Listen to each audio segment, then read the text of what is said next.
Bom dia, pessoal. Bom dia para você que está acordando agora com muita alegria, saindo da cama para começar uma quarta-feira, meiozinho de semana. Uma quarta-feira, né, marcada como o The Day After, o dia seguinte ao Armagedon que não houve, porque ontem o mundo ficou petrificado, paralisado diante das ameaças desse comandante comprometido com o ódio, com a irascibilidade, com a perversidade, chamado Donald J. Trump. O cara simplesmente anunciou ontem de manhã que iria exterminar uma civilização toda, que ia acabar com uma civilização toda, que ia desaparecer para nunca mais voltar. Foi essa ameaça que Donald Trump fez e isso inquietou completamente o mundo, ao ponto de que crianças aqui no Brasil, num lugar tão distante do globo, do centro desse conflito, tão politicamente dissociado dessa realidade da guerra e tudo mais, crianças tenham passado o dia apavorados com a possibilidade do fim do mundo, que estava anunciado por Trump. Quer dizer, no fim das contas, a bravata era só bravata, né? Ele não teve coragem, embora pessoalmente eu acredite aqui que ele teria sim disposição para fazer uso até do arsenal nuclear vasto que os Estados Unidos têm para fustigar e castigar os iranianos. Não por causa das divergências ideológicas, mas é porque não se dobram ao que ele quer, sabe? E ele é um meninão mimado que tem na mão um poder enorme. E olha, e não tem mais fronteira moral. O que se discute hoje lá nos Estados Unidos entre democratas, inclusive entre republicanos, é se Trump está ou não está com um quadro de demência frontotemporal. Porque esse tipo de ameaça é o que vai tão além do direito internacional, vai tão além daquilo que permite o processo civilizatório, que simplesmente é incompreensível num momento da história em que há pouquíssimo tempo nós tivemos aí, né, a tragédia chamada nazismo lá na Alemanha há menos de 100 anos. E não aprendemos nada com isso. E foi exatamente isso que Trump fez ontem. Qual é o objetivo da ameaça? O objetivo da ameaça é exatamente esse mesmo. Tirar o sossego de todo mundo, infundir um clima de terror. E quem faz isso, o que é, senão mais um terrorista global, um terrorista que tem um poder de fogo nas mãos, que suplanta toda a capacidade mundial de reagir aos arroubos dele. Foi exatamente isso que Trump fez. O grande terrorista universal, Donald J. Trump, no final das contas, era só uma galinha morta, né? Como sempre, o bravateiro faz as ameaças, diz que vai fazer acontecer, que vai acabar com o mundo, explodir civilizações, não acontece nada, nada. Os americanos têm até um acrônimo lá que se chama TACO, é uma sigla, né? Que significa assim, Trump always chicken out. O Trump é uma galinha morta sempre. Por quê? Porque fala demais e não faz nada. Aliás, o fato de não fazer nada é muito bom para nós, porque se tivesse cumprido a promessa que fez ontem, hoje, sabe-se lá o que seria desse planetinha azul aqui, né? Que comporta gente tão irascível e odienta quanto esse presidente dos Estados Unidos. Felizmente nós estamos aqui. Hoje o mundo segue rodando direitinho, né, ao redor do seu próprio eixo. E lá no Estreito de Hormuz há já um clima de preparação para o momento em que os navios, os petroleiros vão voltar a circular. Isso ainda não aconteceu, tá? Quero mostrar aqui para vocês como é que está o trânsito de petroleiros lá, logo na abertura do programa. Alex, bom dia. Põe para mim isso, beleza, aqui a tela. Olha, eu vou abrir aqui para vocês para que a gente possa localizar exatamente onde é que é o problema que está acontecendo, tá bom? Peraí, deixa eu ver aqui que esse mapa aqui, tô me perdendo aqui no mapa. Tá aqui, olha, o Estreito de Hormuz. É esse joelhinho aqui, essa rótula aqui, tá vendo, ó? Que tá aqui na tela de vocês aqui, ó. Você pode ver que tem uma grande concentração de navios petroleiros aqui, são esses pontinhos vermelhos, de um lado e do outro. Navios aguardando para entrar e navios aguardando para sair com o petróleo que foi carregado, principalmente na ilha de carga, que fica mais ao norte. Mas, por enquanto, a circulação aqui ainda não existe. Olha, só você vê aqui, ó, os navios petroleiros são os vermelhinhos. Os verdes são porta-containers, são outro tipo de navegação, passageiros, mas os vermelhos são petroleiros. Você pode ver que ainda continua obstruído o tráfego, né? Os comandantes dos navios, muito precavidos, querem aguardar a formalização do que foi acordado ontem para voltar a circular. E hoje nós vamos discutir quais vão ser as consequências disso aqui, porque nos próximos 15 dias, se tudo der certo, né, voltaremos a ter um pequeno hiato aí de normalidade nas transações comerciais, nas compras de petróleo pelo mundo. Ontem eu mostrei para vocês que já tem posto aqui no Brasil vendendo gasolina a quase R$10, a gasolina comum, né? Esses especuladores certamente vão perder perder a clientela, porque ninguém é bobo de pagar, né, sabe, por uma especulação baseada no risco e no terror, é algo que não se substancia do mundo real, então não tem por que existir. Mas pode ser que a gente tenha aí que fazer um esforço um pouco menor, especialmente o governo federal, para poder compensar as perdas dessa aventura idiota do grande terrorista global chamado Donald J. Trump, tá bom? É sobre isso que nós vamos tratar hoje extensivamente aqui no programa, com os nossos comentaristas, com os analistas. Vamos mostrar, inclusive, aqui uma gravação feita ontem pelo Jamil Chad, no momento em que o Trump surpreendeu o mundo com essa ameaça terrorista, eu repito aqui essa palavra, tá bom? Então é isso, gente. Deixa eu começar o dia aqui para dar uma aliviada na barra, porque hoje o noticiário está pesado, com o meu grande companheiro aqui, o Alex Amorim. Alex, bom dia, meu caro, tudo bem? Bom dia, Panuso, bom dia, nossa audiência. Hoje o programa está cheio, muita polêmica, porém estamos aqui para tentar dar uma animadinha nesse mundo muito bom, cruel, né, Panuso? Tirar o pessoal da cama com bom humor, pelo menos, sim, né? Isso Sabe, mesmo. tem um provérbio latino que fala assim, ó, ridendo castigas timores, rindo você muda os costumes, sabe? Sim. Então é isso aí, é melhor do que ficar aqui fazendo aquela cara feia, eu odeio esse noticiário, não sei o que mais, né, provocar um pouco de risada, porque rindo a gente também muda os costumes. Isso vamos mesmo. lá, de quem que nós vamos rir hoje no futebol, Alex? Então, ontem eu cometi um agafe aqui, eu fiz um erro, eu falei que o Cruzeiro ia jogar a Sul-Americana, porém, ontem ele jogou a Libertadores, ó, eu tô errando outra vez. Porém, ontem teve o início ali da Conmebol Libertadores junto com a Sul-Americana. O Fluminense empatou 0-0 ali com o time venezuelano, La Guaira. E o Cruzeiro jogou fora de casa e ganha de 1-0 do nosso Barcelona de Guayaquil. E hoje o Panúzio, seu time, o Mirassol, estreia na Libertadores. Meu ex-time, tá? Agora eu voltei a ser torcedor do Uberlândia Esporte Clube. Do Uberlândia Esporte Clube. Nosso Lândia aí, Uberlândia. Então, o Mirassol estreia hoje, historicamente, ali, a primeira partida do time do interior de São Paulo na Libertadores, 7 horas, contra o Lanús. Teremos o jogo entre Cusco, do Peru, e Flamengo. O Flamengo vai jogar a 3.300 metros de altura. E teremos também o bom e velho Palmeiras ali jogando contra o Júnior Barranquilla, fora de casa ali na Colômbia. E lembrando que o Verdão busca o tetra brasileiro nessa sequência aí da Libertadores. E, dando sequência, Panúzio, também ontem aconteceu alguns jogos ali da Sul-Americana, que só tô esperando entrar aqui a artezinha, prontinho.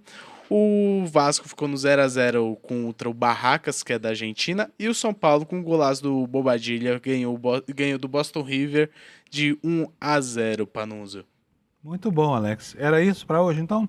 E prosseguindo, só para não deixar passar, teremos o jogo entre Puerto Cabello e Atlético Mineiro, Deportivo Cuenca e Santos, e o City Torque, que é do Uruguai, contra o Grêmio, jogando fora de casa os times brasileiros. E por hoje é apenas isso, Panuso.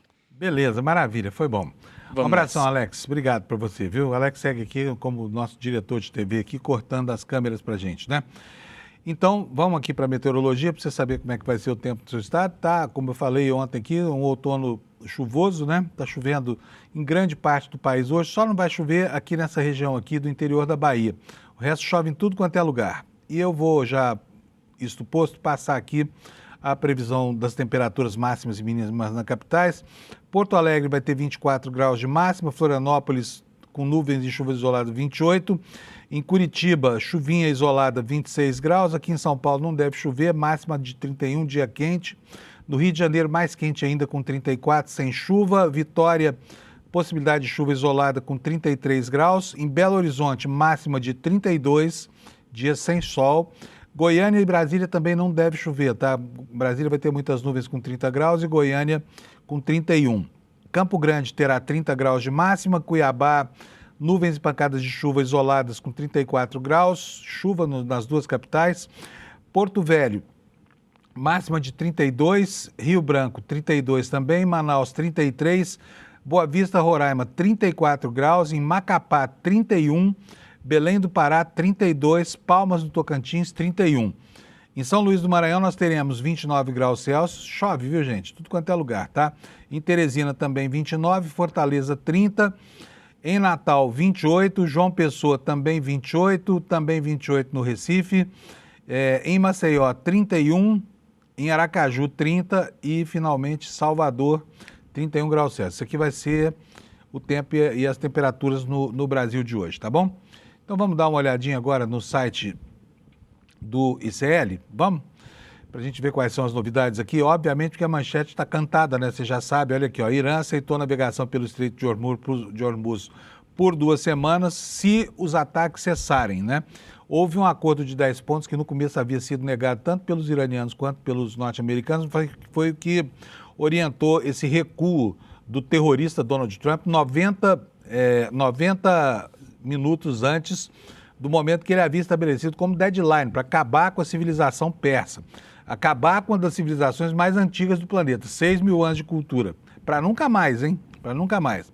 Mas vamos lá, o Irã então aceitou essa condição, diz que vai liberar o trânsito de petroleiros pelo Estreito de Hormuz, e o acordo incluiria algo que Israel está negando, que é um cessar-fogo também no sul do Líbano, na fronteira com Israel, onde os combates lá não param contra o grupo Hezbollah, que é um dos braços do Irã lá no Líbano, né? A gente conta a história aqui do ultimato e também da volta atrás do Donald Trump. Isso tudo você vai saber aqui no nosso site. E tem uma outra informação aqui sobre a consequência disso lá nos Estados Unidos, porque lá o desgaste enfrentado por esse sujeito é tão grande que começa a provocar inquietação, inclusive entre hostes do Partido Republicano. Ontem, tanto no Partido Democrata quanto no Republicano, houve muitas queixas com relação a esse comportamento mercurial do presidente dos Estados Unidos, né? E os aliados começam a se afastar do presidente, que tem mais de 60% de rejeição. Enquanto isso, aqui no Brasil, estão vendo aí na fotografia na tela, Hugo Mota, com a sua cara de arrumadinho, dizendo que a escala 6x1 vai ser debatida na forma de PEC. Tem 2 PECs lá, uma delas é a PEC da Erika Hilton e a outra é a do deputado Reginaldo Lopes, né? Ambas têm diferenças, principalmente com relação ao cronograma de implantação dessa nova jornada, né? A do deputado é muito mais gradualista do que a da Erika Hilton. Mas para que isso fosse possível, o governo se comprometeu a não apresentar um requerimento de urgência, ou seja, o assunto vai começar a rolar, vai se fazer uma comissão, ele vai ficar rolando lá, provavelmente com a chegada do ambiente eleitoral, o risco de que isso fique para depois é muito grande. Aí o governo mantém o discurso e o Congresso consegue adiar um pouco isso, porque o Congresso é muito mais sensível ao choro do empresariado do que propriamente às reivindicações dos trabalhadores brasileiros, né? Entre os destaques secundários, olha, a tramitação da PEC, que visa acabar com aquela vergonha que é a aposentadoria proporcional de juízes e promotores e procuradores delinquentes, aquilo começa a caminhar para o fim, né? Por quê? Está avançando lá, já passou na CCJ, a proposta que acaba com esse negócio de aposentadoria. O cara pecou, vai embora, vai ser demitido, responde a um processo administrativo, é demitido e perde aposentadoria, perde tudo, né? Inclusive o Congresso podia discutir junto o fim da morte ficta também, porque é a mesma coisa, mas com um outro nicho que são os militares, né? Sobre as facilitações inventadas, engendradas pelo governo para que as pessoas possam ter carteiras de motorista, os médicos estão criticando a falta de um exame de aptidão na renovação da CNH, sabe? E aqui é preciso ver que a qualidade dos motoristas brasileiros exige que haja uma formação melhor do que a atual, né? Eu, sinceramente, não sei se tanto descompromisso com a formação técnica do motorista vai resolver o problema da violência no trânsito brasileiro, né? Temos também um outro destaque aqui, uma informação de que o Ministério Público Eleitoral criou uma rede, né, para se preparar para o momento das impugnações das candidaturas e tentar impedir que o crime organizado use a democracia brasileira para se estabelecer nas instituições, tá? E há também uma informação aqui da demissão de um diretor da Petrobras depois daquela afronta ao governo de permitir 100% de ágio no leilão para a compra de gás que enfureceu o Palácio do Planalto. Esses são os assuntos sobre os quais a gente vai falar hoje. E eu já quero trazer aqui logo o Kleber Lourenço, que está na nossa redação lá, aguardando com muitas novidades para a gente. Kleber, bom dia para você. Tudo bem? Bom dia, Panunzio. Bom dia, comunidade de CL. Tudo ótimo. E você? Maravilha, tudo bem. Bom, Kleber, deixa eu te perguntar um negócio. O termo lavajatismo é um termo que não morreu no Brasil, né? Apesar Infelizmente, não. Não morreu, e as práticas lavajatistas também não morreram. O que nós temos de novidades sobre isso? Olha, Panunzio, ontem a Procuradoria-Geral da República promoveu os procuradores Januário Paludo e também a procuradora Mônica de Ré para a Subprocuradoria-Geral da República, ou seja, aqueles são procuradores que participaram daqueles grupos que saíram também na Vaza Jato, que participaram também da Lava Jato e eram estrelas ali da operação. Januário Paludo, inclusive, era tido como um mentor da turma do grupo lavajatista, tanto é que um dos grupos que são flagrados nas mensagens ali da Vaza Jato é o grupo Filhos de Januário. E Januário é em referência a ele, ao procurador Januário Paludo. E vale ressaltar que o Januário Paludo foi flagrado em conversas, como eu posso dizer isso de forma até mais contida, mais pouco republicanas. Eu até separei alguns trechos para a gente falar sobre isso, mas em uma das conversas que temos da Vaza Jato sobre Januário Paludo, por exemplo, foi quando o irmão do presidente Lula, o Vavá, morreu, e aí o presidente Lula entrou, então preso na carceragem da PF em Curitiba, fez um pedido para que pudesse participar do velório do irmão, e os procuradores da Lava Jato estavam comentando sobre isso em seu grupo privado. E o Januário Paludo respondeu: o safado só queria passear. Então isso já dá um pouco da índole dessas pessoas. Januário Paludo também, em conversas com outros procuradores, flagrados também na Vaza Jato, por exemplo, no episódio da morte da ex-primeira-dama Marisa Letícia, ele também deu a entender que a morte dela não teria se dado por conta de um aneurisma, e sim que poderia ser uma espécie de queima de arquivo, de que ela poderia ter sido assassinada, quem sabe até mesmo a mando de Lula ou alguém próximo do ex-presidente. Então, olha o nível desse tipo dessas pessoas, e agora elas estão progredindo e avançando na PGR de Paulo Gonet, Panunzio. Pois é, parece que o Paulo Gonet parece que reincorporou, de certa medida, o espírito do Aras, né? O antecessor dele, bloqueando a discussão de assuntos importantes para o Brasil, valorizando esse espírito do lavajatismo. Muito estranho isso, que um personagem sobre quem se depositava tantas esperanças de uma atuação cidadã do Ministério Público, de repente, né, mudou do vinho para a água. Do vinho para a água, porque as últimas decisões dele são lamentáveis, são sofríveis e merecem crítica, sim, né? Até para ver se dá uma chacoalhada lá, né, Kleber? E as coisas param de acontecer nesse sentido. Bom, vamos para o assunto número 2. Só também... uma observação sobre o assunto número 1, Panunzio, que Pode falar. Vale ressaltar que não só... Isso é muito sintomático de um problema que o Ministério Público enfrenta desde sempre, e por isso, inclusive, nas esferas de discussão jurídica, algumas pessoas chegam a chamar o próprio Ministério Público, também conhecido pela sigla MP, e aí até um pouco com perdão da palavra para a nossa audiência, mas chamam de moedor de pobre. Porque isso mostra um grupo extremamente elitista, que continua avançando na carreira do Ministério Público, distante das demandas da sociedade. Vale ressaltar também que o lavajatismo é a expressão máxima de um pensamento que é comum no Ministério Público, de uma excessiva atuação política, de uma excessiva ação até midiática, que busca ali sempre os holofotes, que busca sempre casos de repercussão, e que casos de menor repercussão e que são de interesse da sociedade são escanteados. Há alguns anos atrás foi realizada uma pesquisa entre membros do próprio Ministério Público, se não me engano, em 2017, 2018, e essa pesquisa, por exemplo, mostrava que uma das atribuições do próprio Ministério Público, que é o controle externo da atividade policial, ou seja, verificar se os policiais estão trabalhando conforme os ditames, se não estão violando regras, se não estão violando direitos humanos, era deliberadamente ignorada por boa parte dos membros do Ministério Público, se não quase a sua totalidade. Além disso, é de se lamentar que a Procuradoria de Paulo Gonet não rompa com práticas, no mínimo, delinquentes de atuação Vale lembrar que para aqueles defensores que falam sobre o combate à corrupção acima de tudo, que devemos combater as ilegalidades, que o Brasil a classe política é a classe da corrupção, e aí começa aquele discurso de negação da política, que a gente sabe que é sempre uma antessala ao extremismo de direita, foram os próprios desmandos e a atuação complicada e até mesmo ilegal em alguns casos da própria Lava Jato, que permitiu que muitas empreiteiras e empresários que sim foram flagrados em atos de corrupção pudessem ser libertados pela justiça. Então, ninguém mais fez mais mal ao combate à corrupção do que a própria Lava Jato. E é preciso que isso fique muito claro para a nossa audiência e para a sociedade, Panunzio.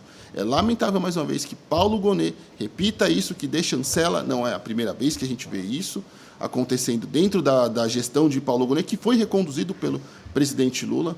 Além disso, isso explica em grande parcela, Panunzio, porque Paulo Gonet era bem visto, inclusive, por setores do próprio bolsonarismo. Vale lembrar que Bia Kicis chegou a falar que Paulo Gonet era um grande conservador.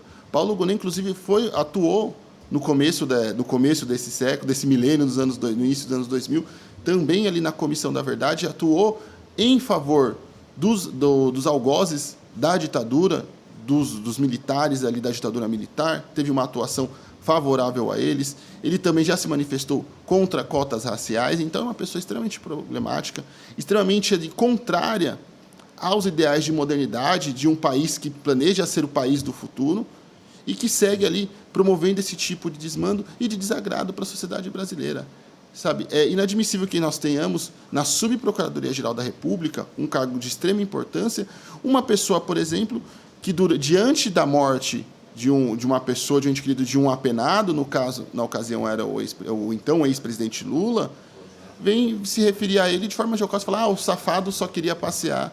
Ou então, na morte da esposa, vai lá e joga uma teoria da conspiração, joga uma louquice, uma loucura, uma fala assim que beira a delinquência, sabe? Mais uma vez, eu não estou inventando palavras, ele disse isso mesmo, que o safado só queria passear, e aí fala que a morte de Marisa Letícia poderia ser uma queima de testemunha, sabe? Um procurador da República, uma pessoa que então é responsável ali por acompanhar, por fazer acusações, por acompanhar casos na justiça. É tudo muito grave, sabe? E essas pessoas continuam nos quadros da esfera pública. Eu conversei, por exemplo, com o responsável, um dos coordenadores do Movimento Prerrogativas, o jurista Marco Aurélio, e ele foi muito claro também para nós. Ele disse que essa pessoa deveria estar fora dos quadros do Ministério Público. Seria muito bom ao funcionalismo público se ele não estivesse mais integrado aos seus quadros. Mas, infelizmente, não. Eles estão sendo promovidos e estão avançando na carreira do Ministério Público. É uma pena mesmo. Olha, só para lembrar, eu cobri a Constituinte, né? Eu sou velhinho. E a instituição de tantos poderes ao Ministério Público foi saudada como o nascimento de um poder verdadeiramente cidadão. Isso lá na década de 80, no fim dos anos 80, né? Diante dos problemas que aconteceram depois, viu, Kleber, a gente vê que o projeto não deu em nada. Não deu em nada, Panunzio, né? Eu já escrevi sobre isso largamente durante a minha carreira como jornalista, vários artigos, reportagens sobre isso, sobre a questão do Ministério Público e os seus poderes, e também a mais absoluta falta de controle dos poderes do Ministério Público. E já falei isso de forma muito clara, e até vale falar também para a nossa audiência. Eu tenho a convicção clara de que hoje os poderes dados ao Ministério Público, eles entram em rota de colisão direta com os objetivos almejados pela Constituição de 88. Então, são coisas incompatíveis. Olha, um dos privilégios que os procuradores e promotores ganharam desde a origem, também é uma distorção grande, é essa história de o cara que é um delinquente e está ali de posse ou de uma toga, né, no judiciário ou da função de fiscal da lei lá no Ministério Público, quando esse cara peca, a penitência é pequena demais. A aposentadoria proporcional pode chegar até a aposentadoria integral, dependendo do estágio da carreira, né? O cara é condenado a nunca mais ter que trabalhar na vida e continuar recebendo até R$46 mil por mês do contribuinte brasileiro. Mas isso está muito próximo de acabar, a gente espera, né? Tem outras coisas para ver, férias em dobro, um monte de outros problemas aí. Mas tem um projeto da senadora, que está sendo relatado pela senadora Elisiane Gama, que hoje vai à CCJ prevendo o fim dessa, digamos assim, dessa tradição tão abjeta da nossa institucionalidade, não é não, Kleber? Isso mesmo, Panunzio. Será votado na Comissão de Constituição e Justiça do Senado Federal aquele projeto que era do então senador Flávio Dino, que acaba com a aposentadoria compulsória. Eu conversei com a relatora do projeto na CCJ, a senadora Elisiane Gama, e ela me disse o seguinte sobre a expectativa para a votação de hoje. Será a oportunidade de o Senado dar um passo importante para acabar com o Instituto da Aposentadoria Compulsória como forma de punição de alguns agentes públicos que cometem faltas disciplinares graves. Eu tive a felicidade de relatar essa proposta, que é de autoria do então senador Flávio Dino. E pelo que conversei com colegas da comissão, a matéria deve ser, sim, aprovada com folga. Além disso, dentro dessas carreiras que podem ser afetadas com essa importante medida, estão incluídos os militares também. Conversei com membros da base governista e da oposição sobre a possibilidade desse texto avançar, inclusive incluindo os militares, pois, como sabemos, no Congresso Nacional, qualquer assunto que envolva militares geralmente acaba sendo barrado, embarreirado, ou acaba sofrendo alguma deformação ao longo do seu processo. Mas, nesse caso, segundo essas fontes com quem eu conversei no Senado, eles aventam que talvez tenha a possibilidade de, talvez o senador Hamilton Mourão, general ali da reserva, apresentar algum texto ou destaque em separado tentando remover os militares desse texto, mas, principalmente os membros da base governista, têm muita confiança de que o texto vai chegar ao plenário do Senado de forma integral, incluindo juízes, membros do Ministério Público e também militares. É importante que a gente fale sobre essa proposta e sobre o avanço dela, uma vez que, como você disse também na sua abertura, Panunzio, esse é um dos vários problemas que nós temos com as castas da sociedade, que se julgam ali intocáveis, e inclusive até mesmo a própria estrutura das leis e o arcabouço jurídico e legal que nós temos acabam permitindo isso, permitindo que elas possam se sentir intocáveis. Uma pessoa que comete crime tem como punição não precisar trabalhar mais e receber todos os meses ali uma quantia poupuda, né? Bom, vamos torcer para que avance mesmo lá na CCJ hoje, para que isso possa chegar logo ao plenário do Senado. Agora, com relação à morte ficta, eu boto minhas barbas de molho aqui, viu, Kleber? Não sei se o Congresso, que é tão benévolo com militares, vai, de repente, topar essa parada. Espero que sim. Kleber, agora vamos falar de um outro assunto aqui. Escala 6x1. Ontem teve um acordo entre o Hugo Mota e o governo. O Hugo Mota disse que vai pautar as PECs, são duas PECs, né? Uma do Reginaldo Lopes, outra da Érica Hilton. Só que o governo se comprometeu a não mandar mais um requerimento de urgência. Será que esse assunto vai ficar para quando for possível, ou seja, depois do ano eleitoral? Olha, ontem, durante coletiva, o presidente da Câmara, Hugo Mota, fez uma declaração afirmando que os textos que vão tramitar referentes ao fim da escala 6x1 serão estes que você comentou, e que o governo não enviaria mais um projeto em regime de urgência, para que esse projeto tramitasse de forma mais rápida, inclusive lembrando que o projeto de regime de urgência ele acaba trancando a pauta da Câmara dos Deputados, caso ele não seja votado dentro do período estipulado, ali de 45 dias.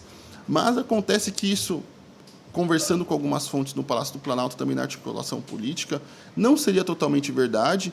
O Hugo Mota, presidente da Câmara, chegou a falar que isso veio de uma conversa, inclusive, dele com o líder do governo na Câmara, o deputado José Guimarães. Mas, aí até o momento, acho que vale fazer esse destaque, até o momento apenas em off, ou seja, em caráter anônimo, sem dar as caras, sem se revelar completamente, essas fontes afirmam que não é bem assim, que o governo pretende, sim, mandar um projeto próprio em regime de urgência. Mas, por que eu estou fazendo esse destaque desses relatos em off, Panunzio? Porque pode ser que tenha um acordo ali. Se de fato o governo não quisesse isso de forma mais clara, fosse contra, sairia de forma mais frontal ali e direta, afirmando de forma oficial que vai sim manter o seu projeto, que vai manter sim a tramitação de um texto próprio em regime de urgência. Pode ser que esteja havendo uma conversa ali entre os dois lados e até mesmo um arranjo, até algumas fontes com quem eu conversei na articulação política estavam comentando isso, de que, olha, se o Hugo Mota conseguir oferecer garantias de que o projeto vai avançar para o Senado até o final, dentro deste ano, que vai ser aprovado ali toda a sua tramitação neste ano, aí o governo poderia sim abandonar a questão de lançar um texto próprio em regime de urgência. Mas se o Hugo Mota não conseguir oferecer essas garantias, e aí vale a gente relembrar também que Hugo Mota e a palavra garantias geralmente não andam juntas, Panunzio, no noticiário. Não combinam uma coisa com a outra. Então Maravilha. Tem essa possibilidade. Ô, Kleber, eu vou agradecer você. Nós temos uma informação urgente chegando aqui. O Lula vai trazer para nós aqui uma notícia lá do Rio de Janeiro. Um abração para você. Obrigado. Até amanhã, viu, Kleber? Imagina, vamos nessa, Panunzio. Tchau, tchau. Vamos lá. Vamos lá. Lula, bom dia, meu caro. Tudo bem, Lula?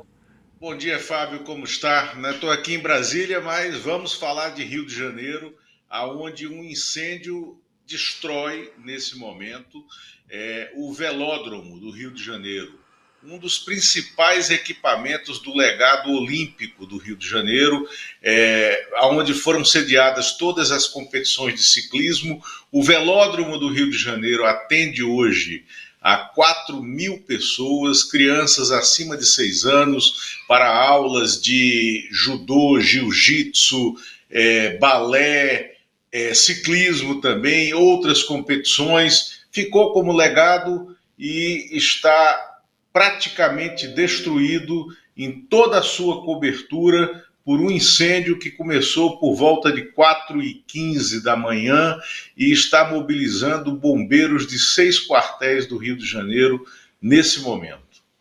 Pois é uma pena, né? Aliás, os equipamentos desportivos dessa Olimpíada estão se perdendo muito rapidamente com o tempo, né, Lula? Daqui a pouco não teremos legado nenhum, talvez nem nenhuma memória, né? Olha, é triste essas imagens. Quer ver só? Tem aqui na tela aqui algumas imagens da internet. Mostra pra gente, por favor, Alex. Olha aí, ó, o fogaréu lá no telhado. É um incêndio de grandes proporções, hein? Provavelmente vai sobrar muito pouco dessas instalações aí. Lula, vamos falar um pouquinho de política agora? Vamos, né? Vamos começar pela política internacional, pela questão do Trump. O Trump caminha aceleradamente para uma situação de isolamento, de isolacionismo.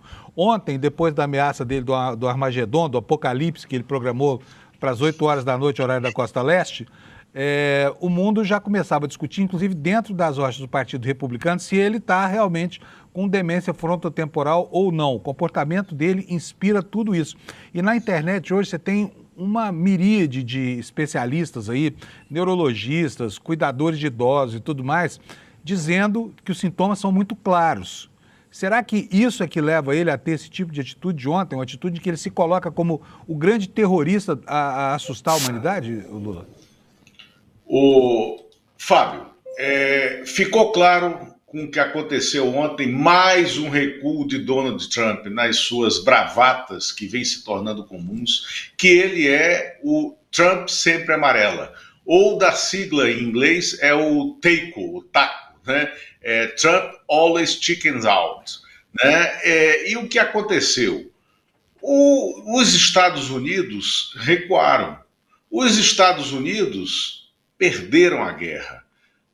Por quê? Porque essa trégua, esse cessar-fogo, foi feito com base nos 10 pontos, num decálogo de exigências do Estado iraniano, do governo persa, da Pérsia, que o Donald Trump disse que iria derrotar, né? O Trump está cada vez mais fraco.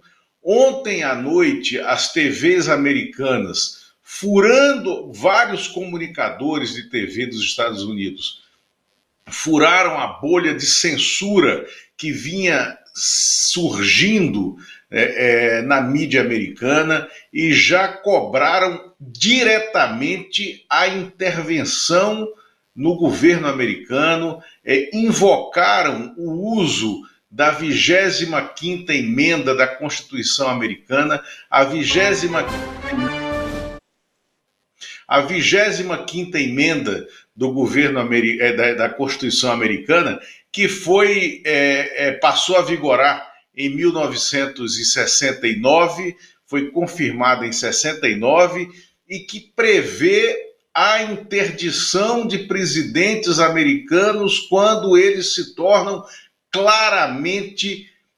incapacitados por loucura, por senilidade, por algum evento que se sobreponha à razão para o exercício do poder. Então, o Trump, ontem, com o estabelecimento do horário, 8 horas da noite nos Estados Unidos, 9 horas da noite de ontem no Brasil, para que ele destruísse uma civilização, de 6.000 anos, a civilização persa, ele, e tendo recuado nessa bravata, graças a Deus que ele recuou nessa bravata, né, ele estava esgrimindo a possibilidade de usar força nuclear. Não foi o que aconteceu, ele não iria fazê-lo.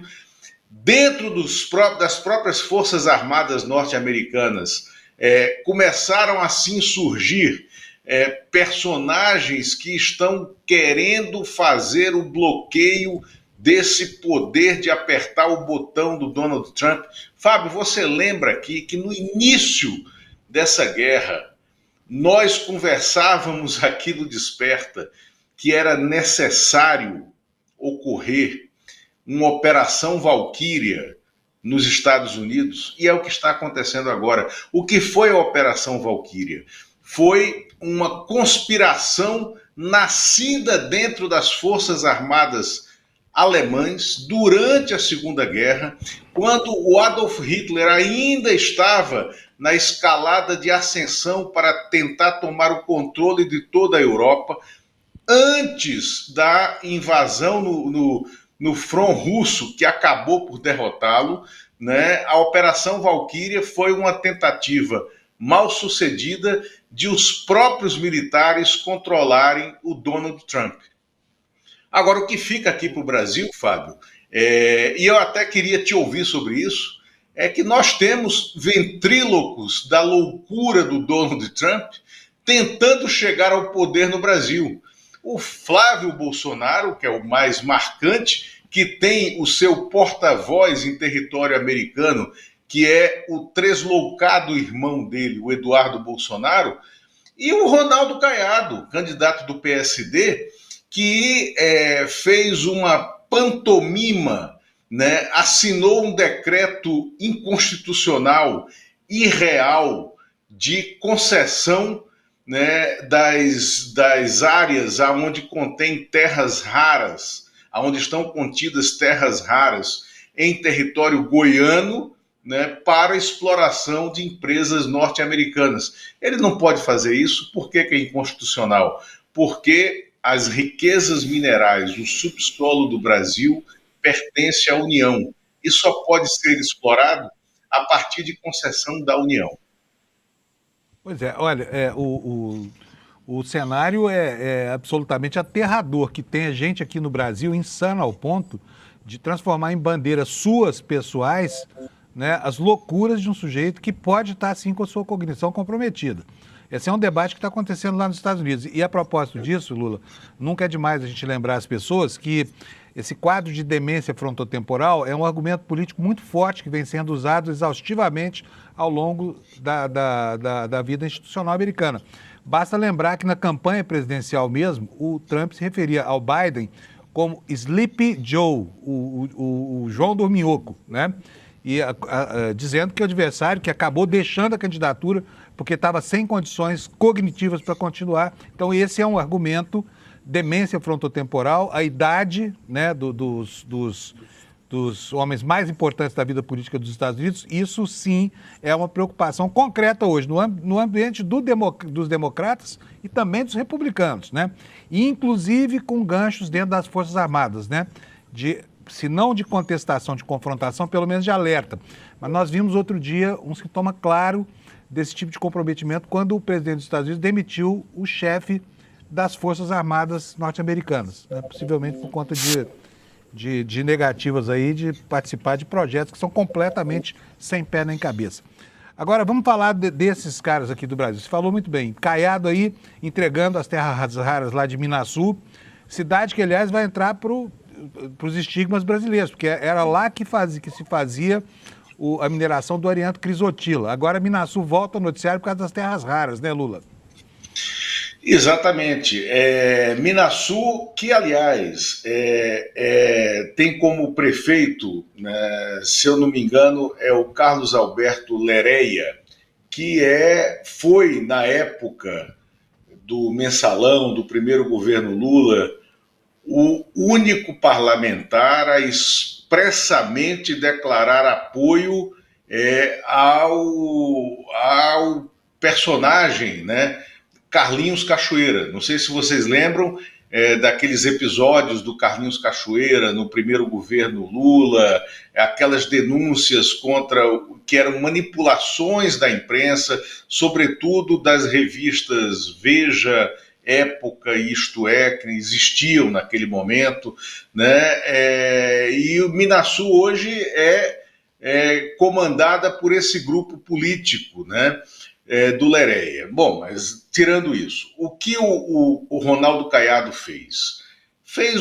Produziu uma bravata eleitoral, concedendo a exploração de terras raras em território de Goiás, né, para empresas americanas. Como se ele pudesse fazer isso? Ele não pode, né? A concessão é uma determinação constitucional da União, porque o subsolo do país pertence à União. Então, isso não tem nenhuma credibilidade, isso não tem nenhum valor jurídico, né? Foi apenas a assinatura de um decreto para uma foto de oportunidade do Caiado, que vem crescendo como ele sim, né, o adversário a ser batido lá na frente pelo presidente Lula nessa disputa eleitoral. E por quê? Porque o Flávio Bolsonaro, não só pelo passado, né, do qual ele tem que prestar contas aos eleitores brasileiros, mas também o Flávio Bolsonaro,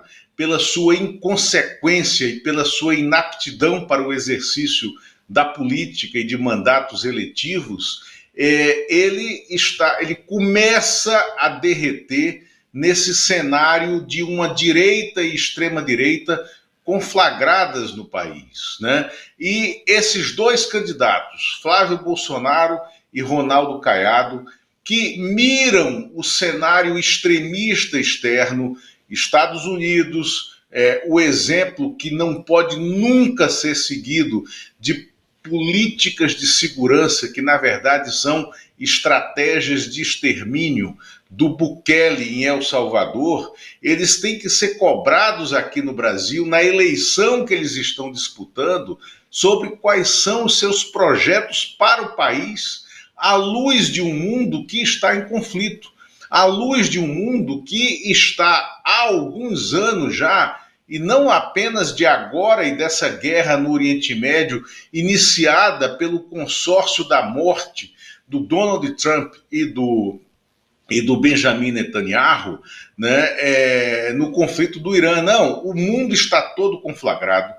Não há nenhum outro momento em nossa história, depois da Segunda Guerra Mundial, em que houvesse tantos conflitos abertos entre países como neste momento em que nós vivemos agora. As Nações Unidas contabilizam, se eu não me engano, Fábio, 58 conflitos externos entre nações com alguma relevância. O que significa com alguma relevância? Aonde já houve disparo, aonde há morte e aonde há a possibilidade de tentativa de invasão de território alheio, né? Nós estamos vivendo esse cenário. E nesse cenário internacional, qual é a proposta, qual é a experiência de personagens como Flávio Bolsonaro ou Ronaldo Caiado, que são meros adesistas, né, das loucuras que estão sendo bravateadas pelo Donald Trump, esse que sempre recua, que sempre amarela, ou pelo genocida Benjamin Netanyahu. E aí vamos colocar em termos de comparação, chamar o Netanyahu de genocida, que é apropriado. Quem o fez da primeira vez no mundo foi o presidente Lula. O presidente Lula que lá atrás, quando se iniciou esse processo de extermínio do povo palestino, né, no território de Israel, foi o presidente Lula que levantou pela primeira vez a voz lá fora para dizer é genocídio. Foi extremamente criticado aqui dentro e pelo governo israelense, mas está provado e agora está sendo copiado nessa sua definição por diversos outros chefes de Estado. Nós vamos enfrentar, sim, aqui no Brasil, em 2026, uma eleição em que o Brasil, os brasileiros terão que dizer para fora o que pensam dos conflitos externos. Isso tem influência aqui dentro. Estamos em plena campanha eleitoral. O que pensam e em que grupos se filiam Ronaldo Caiado e Flávio Bolsonaro. Muito bom. Olha, sobre esse acordo firmado ontem à noite, um acordo tão frágil, tão tênue, nós já temos aqui informações. Eu quero mostrar a capa do Globo aqui para vocês, Lula, só para a gente atualizar. O Irã está bombardeando o Kuwait, né? E esses mísseis estão atingindo outros países do Golfo. A gente não sabe ainda em que dimensão isso acontece, mas está na capa do Globo aqui. Eu vou atualizar isso aqui até o final do jornal. Agora eu quero saber outro assunto com você. O Tribunal, o Supremo Tribunal Federal precisa definir, se eu não me engano, hoje, como é que vai ficar a eleição no Rio de Janeiro. O que nós podemos esperar disso, Lula? Vai ter eleição direta, vai ser indireta, não vai ter eleição? Como é que vai ficar o Rio de Janeiro? Fábio, a Procuradoria-Geral da República se pronunciou, o julgamento é hoje no plenário, no Supremo Tribunal Federal. A PGR se pronunciou defendendo eleições diretas, né? Eleições diretas até junho, e dizendo que há condições técnicas de se fazer essa eleição em junho sem comprometer a eleição de outubro. A ministra Carmen Lúcia, do TSE, ela é a presidente do TSE, né, atualmente, e ministra do STF. Ela diz que provavelmente não haverá condições técnicas de realizar com segurança duas eleições em espaço tão curto de tempo no Rio de Janeiro, e ela é contra, neste momento, a eleição direta. Mas ela também não quer a eleição indireta. Porque o que é que a eleição indireta projeta? Projeta a vitória do candidato do PL ao governo do estado, que é o Douglas Ruas, que é deputado estadual, que tem a maioria na Assembleia Legislativa. E qual é o risco que isso produz para a democracia? É o Douglas Ruas ser eleito numa eleição indireta agora na Assembleia e ter a máquina nas mãos para ser candidato, como será, à reeleição em outubro, usando a máquina a favor de si, como o Cláudio Castro, que terminou sendo afastado do cargo, perdendo o mandato e se tornando inelegível pelo TSE, num processo que demorou demais a chegar a termo, porque o Cláudio Castro não poderia ter exercido todo o seu segundo mandato, né, sem que tivesse sido cassado a tempo e a hora pelo TSE, num processo recheado de provas. Tão recheado de provas que a defesa dele não conseguiu apresentar argumentos lógicos a favor dele. E os ministros do TSE que votaram, né, favoravelmente a ele, o maior instrumento que tiveram foi o pedido de vistas para retardar o processo. Então, diante desse problema, está surgindo uma solução negociada que necessitará da interpretação da Constituição. Mas isso é possível porque nós sabemos, Fábio, que o Supremo é quem deve interpretar a Constituição brasileira, né? E o Supremo pode, no final desse julgamento, chegar a uma conclusão que o melhor para o Rio de Janeiro é manter o presidente do Tribunal de Justiça como governador interino até o fim desse mandato, para que ele fique até a eleição de outubro, e em outubro, né, eleito o novo governador, você pode correr para antecipar a posse, isso sim, sem ferir a Constituição. Se essa solução não for possível, se não houver o entendimento do Supremo de que essa é a forma mais equilibrada de lidar com o cenário, eu não tenho dúvida de que o Rio caminhará para uma uma eleição direta suplementar a ser realizada até o final de junho desse ano, o que vai acarretar um esforço brutal das instituições para fazer esse processo em segurança, né, num ano conturbado. Já seria conturbado de qualquer maneira, mas num ano claramente conturbado. Muito bom.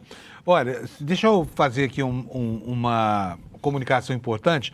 Nós vamos ter daqui a pouco no ICL, no N1, uma entrevista coletiva, uma entrevista exclusiva muito importante com o presidente Lula. Durante 1 hora ele vai falar aqui com o Leandro Demore e o Eduardo Moreira, e tem muitos assuntos em pauta. Quer dizer, essa entrevista acontece numa hora bastante oportuna, não só por causa do contexto mundial, mas também por causa do contexto brasileiro, que é um contexto de mudança, né, Lula?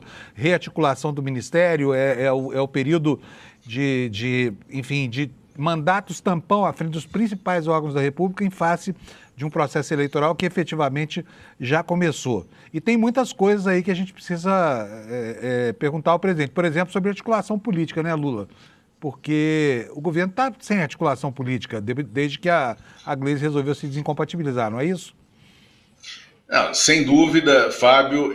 Primeiro, será uma entrevista, a primeira entrevista do presidente Lula para, nesse processo eleitoral agora de campanha, para um veículo nativo digital desse campo democrático, né, e que trabalha com diversidade de opiniões, como o ICL e como são os produtos de mídia do ICL, né? Então, por si só, já seria um grande chamativo para essa entrevista, porque será um primeiro momento em que o presidente Lula terá condições de expor, né, se expondo ao contraditório, mas de expor com calma, com tempo, com tranquilidade as suas ideias e o que está acontecendo e dar a sua versão para os fatos, né? E um dos fatos que incomoda a todos nesse momento, né, a fraqueza política do governo em todo o mandato do presidente Lula é uma marca dessa terceira passagem do presidente Lula pela presidência da República. Nesse momento, nós temos a Secretaria de Relações Institucionais do Governo Federal, a SRI, vaga. Seria o cargo, né, do sucessor ou sucessora da ministra Gleisi Hoffmann. Esse cargo está vago no momento em que o presidente da Câmara, Hugo Mota, promove mais uma traição ao governo federal, porque ontem ele tinha ficado de mandar, né, de acatar o envio do projeto de fim da escala 6x1, né, que viria do governo federal, e de fazê-lo tramitar em regime de urgência. Ontem, ele, de motu próprio, ele anunciou que o governo teria aceitado fazer tramitar o projeto natural da Câmara, que não é igual ao projeto de fim da escala 6x1 do governo federal. É pior, muito pior. É um projeto que está sendo escrito da Câmara pela ala mais conservadora da sociedade brasileira. E o Hugo Mota, aproveitando essa vacância da articulação política, ele inventou essa história de que o governo tinha aceitado negociar em cima do projeto do Congresso, o que é falso. Isso denota o quê? Uma desarticulação política total.